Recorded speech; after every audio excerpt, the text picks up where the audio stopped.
Hello everyone. So in this lecture we are going to start a new topic. Give the heading Parametric and Non-Parametric Test of Independence. Parametric and Non-Parametric Test of Independence. This is what we are going to study. This is the topic of our discussion today. Clear? Okay. So basically when I am talking about the term independence, that means what? I am talking about the correlation. I am talking about the correlation. So with this word you will understand that the testing which we are going to do is of correlation. Clear? Now give the heading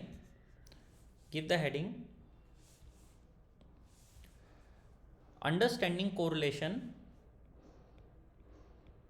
and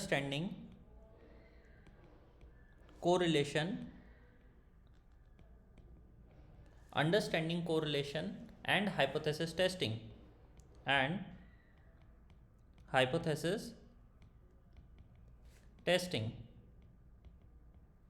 understanding correlation and hypothesis testing.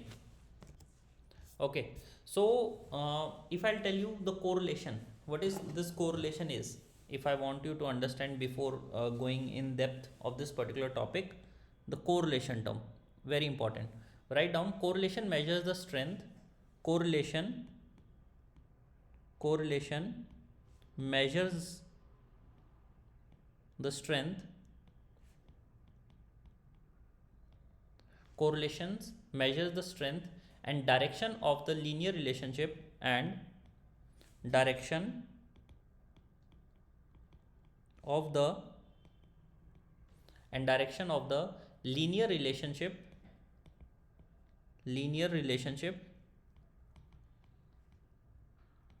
and direction of the linear relationship between two variables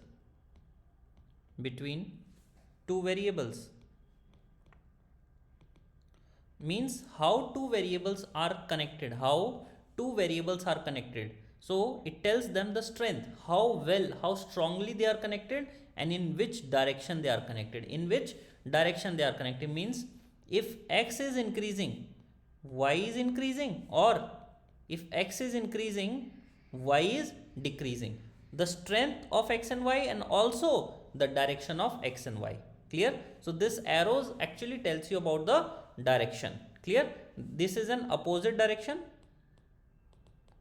and this is in the same direction. Clear? Now write down the second point.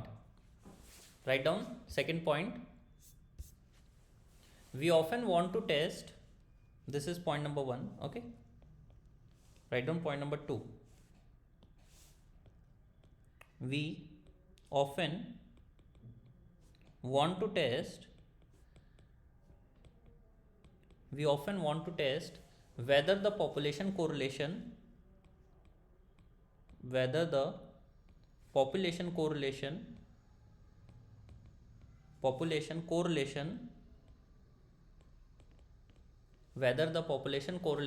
coefficient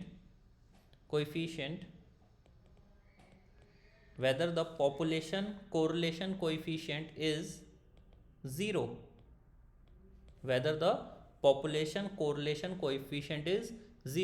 Now if this is 0, what does that mean? If this is 0, then what does this mean? This means that no linear relationship. This means that there is no relationship. Clear? This means that there is no relationship. Means there is if I am writing like this, covariance between x and y is equals to 0. That means these two are not connected. Clear? So we want to test that whether it is 0 or not, whether my correlation is 0 or not. Clear? Now to understand this particular concept in detail, let us take one small example, and this example will help us to had a good grip over the concept. Clear? So consider a scenario where your variable x is equals to number of hours students spent studying, number of hours student spent studying. Clear? And y is exam score. Now I need to identify the correlation between x and y. Clear? So now what I'll do, what will be my first step if I am going very practically? What is my first step? My first step is to collect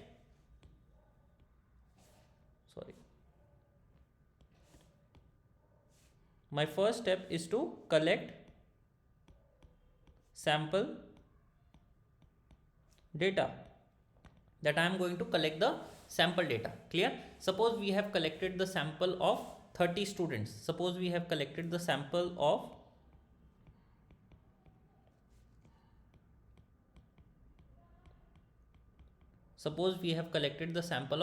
30 students. Clear?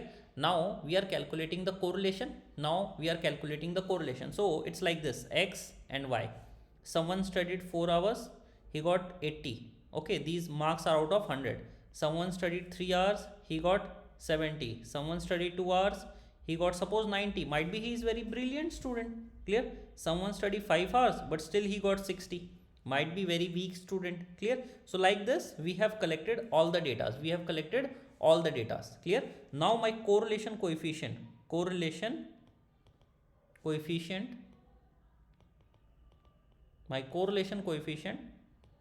is came out to be 0.40. Correlation coefficient came out to be 0.40. Now you see that this is positive. The value is positive.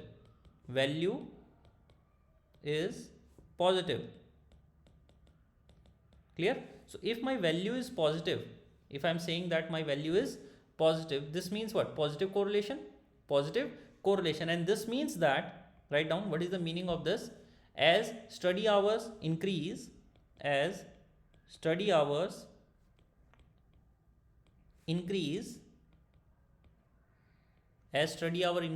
exam scores tend to increase. Exam score tend to increase.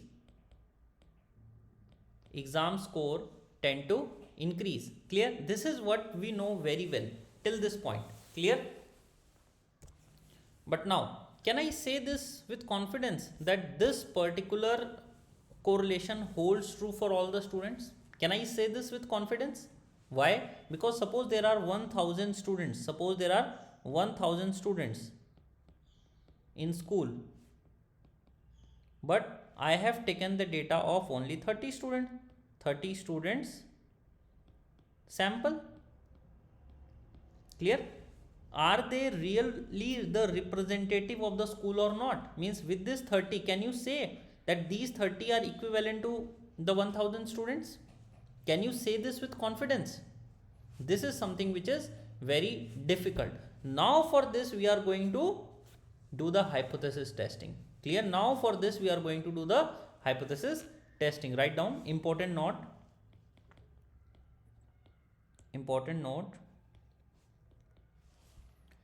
However, we cannot automatically assume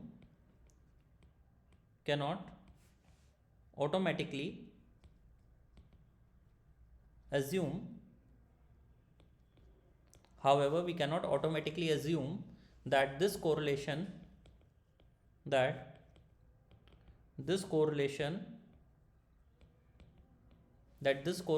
holds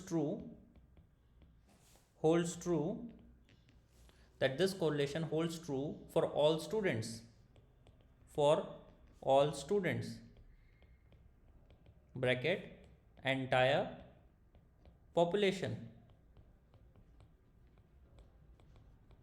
This is something which is very difficult to tell you. So now what you have to do? The remedy to this is hypothesis testing. So now we have to do hypothesis testing. So now we have to do this hypothesis testing. Okay, so we need to set up our null hypothesis and alternative hypothesis. Clear? So my null hypothesis,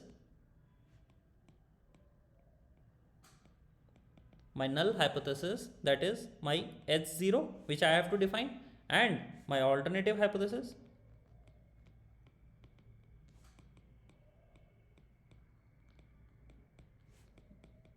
these are the two hypotheses which I have to define. Clear? So now write down what is going to be my null hypothesis. What is my null hypothesis? Clear? My null hypothesis is that the true population correlation,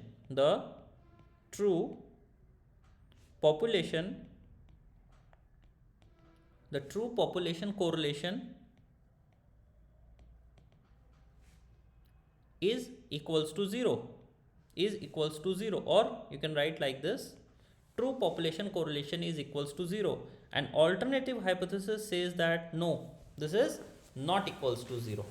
Means I am saying that the null hypothesis is saying that all the 1000 students, okay, in their number of study of hours and in their marks, there is no such correlation. In their number of study of hours and their marks, there is no such correlation. Clear? This is what null hypothesis says. But alternative says no, there is the possibility of correlation. Clear? So now for this we have to use the test statistics. For this test statistic, we have a formula. Test statistic is equals to your correlation,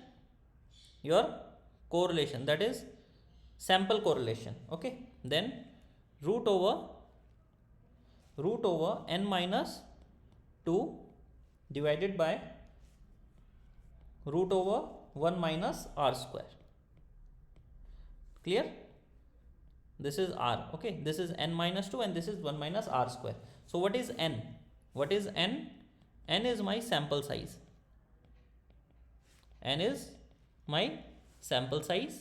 And what is my r? R is my sample correlation.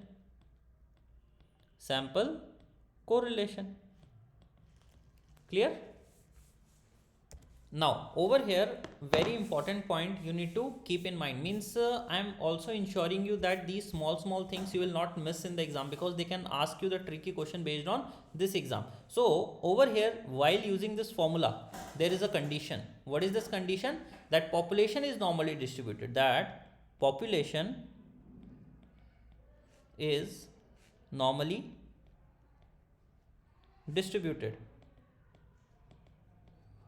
Population is normally distributed. So now you can put all the values in this formula and you can calculate the t statistics. Clear?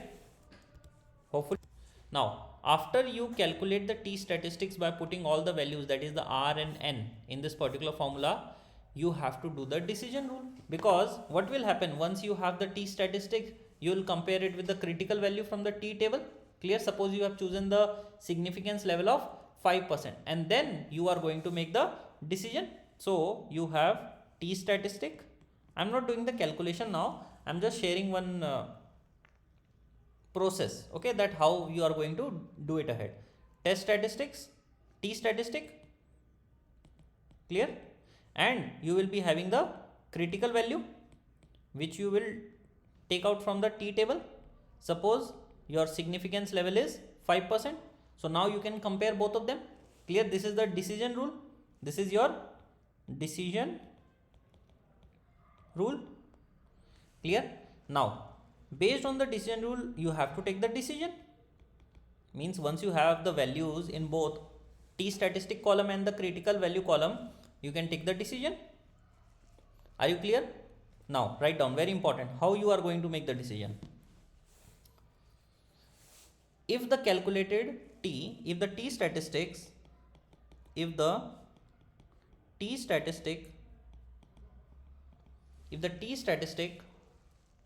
is greater than the critical value,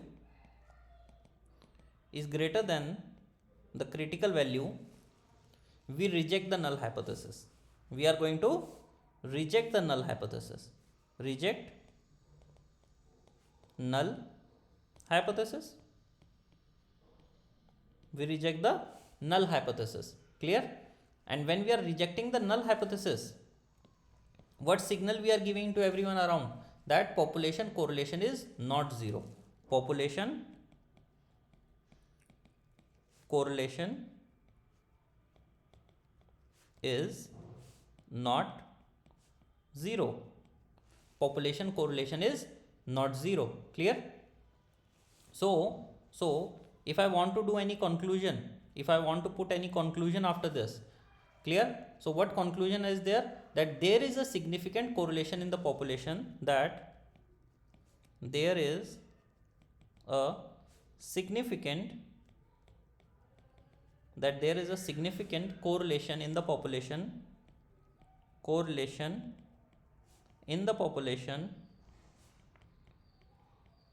significant correlation in the population beyond what we observed in the sample,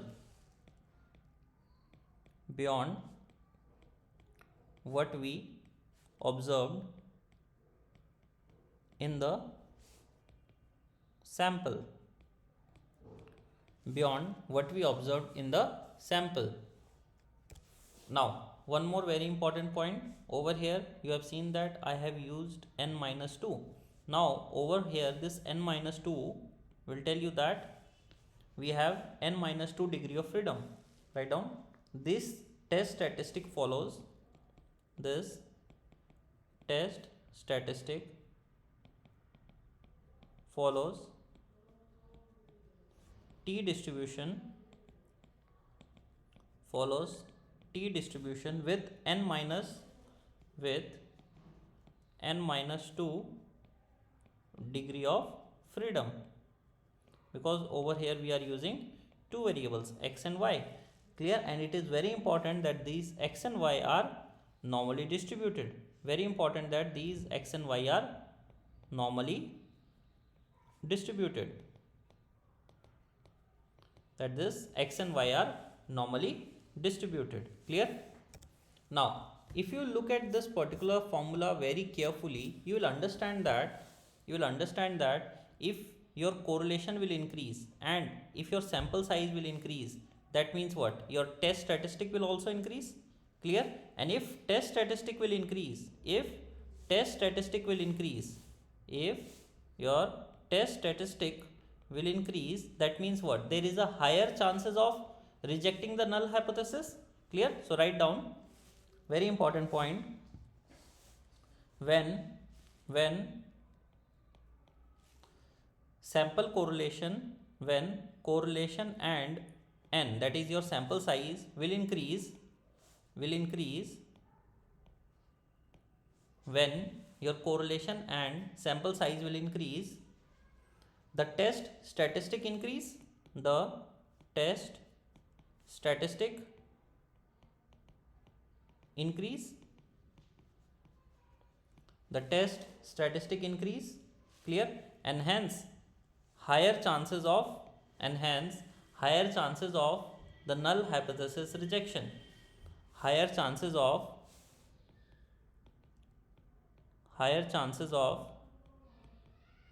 rejecting null hypothesis, higher chances of rejecting the null hypothesis.